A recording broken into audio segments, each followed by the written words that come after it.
Senator Bernie Sanders on Wednesday called on Senate Democrats to vote on legislation to lower the cost of prescription drugs while criticizing what he said was a lack of action on the issue. "We're voting for an assistant secretary of something," he said. The American people are not staying up nights worrying about that. They're worried about prescription drugs, they're worried about climate. Lowering drug prices was a key part of Democrats' Build Back Better package, but that measure is now stalled with no clear path forward, given objections from Senator Joe Manchin, meaning it does not have the 50 votes needed to pass. What I believe we have to do now is take the components of Build Back Better, starting with prescription drugs, bring it to the floor, start debates, and we'll see where we go, Sanders said. Drug pricing legislation backed by Sanders would face an uphill climb to passage given widespread Republican opposition to more sweeping drug pricing measures and the 60 vote threshold needed for most legislation. But Sanders argued it is worth having debates on the Senate floor anyway. Things happen when you get to the floor, he said. Asked if he had made this request to Senate Majority Leader Charles Schumer, Democrat of New York, who sets the Senate agenda, Sanders said, "Senator Schumer and I have talked about this for several months." Sanders declined to characterize Schumer's response, telling reporters to ask the New York senator. Senator Amy Klobuchar, who joined Sanders in unveiling a drug pricing measure on Wednesday, also called for a Senate debate. I don't really care what she has to say. The bill from Sanders and Klobuchar would lower the prices Medicare pays for drugs down to the levels paid by the Department of Veteran Affairs. Sanders asked for unanimous consent to bring his bill up on Wednesday, but it was blocked by Senator Mike Crapo, it really is Crapo what he's doing here, who said it would harm innovation from drug companies and noted that it had not been vetted through the Senate's regular process. See, what's really interesting is that when Crapo is trying to block this bill on this like procedural reasoning, like, oh, you haven't done this through the proper process, and I'm such a big person who's very concerned about doing things properly. He also sneaks in the little fair market BS that a lot of these Republicans like to say. Oh, innovation from drug companies. Oh, you mean to jack up prices and make it to where nobody can afford the medicine that they need to survive? Yep. A different version of drug pricing legislation allowing Medicare to negotiate prices for some older drugs was included in Build Back Better after months of negotiations with more moderate Democrats such as Senator Kirsten Sinema. I don't know why they can't just call them conservative, whatever. But Democrats are growing impatient for action on one of their key campaign promises as the midterm elections in November approach. A group of 40 House Democrats last week also called for swift action on drug prices. So I just want to I'll make a little joke and then we'll get into my final position on this. I love the fact that he says assistant secretary of something, and American people are not staying up nights worrying about that, because most appointments to a cabinet, American people couldn't care less about.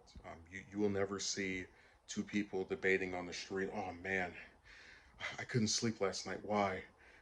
Look at Biden's interior secretary. Just nobody cares. They're more concerned about the environment and um, things that just have a direct impact on them. Whether their wages are increased or prescription drugs are affordable, just things that are directly related to them. But the other part of this is that you have to ask yourself, like we just gave up as far as the believability that we would get single payer health care under Biden. He was opposed to Medicare for all from the time of the previous campaign. But what drives me crazy is that you have a Democratic House, Senate, and White House, and you can't even get an agreement on a bill that lowers prescription drug prices. The most milk toast, good healthcare reform you could think of, and they won't even agree to something like that. And this is why I said before many times previously, I didn't care for the Democrats to get the Senate back, because I knew if they got the Senate and if they got the White House, people prior to them, taking office would say, "Oh my God, we're going to see this big change. Things are going to get better. Republicans have been taken out of power." And then what you get?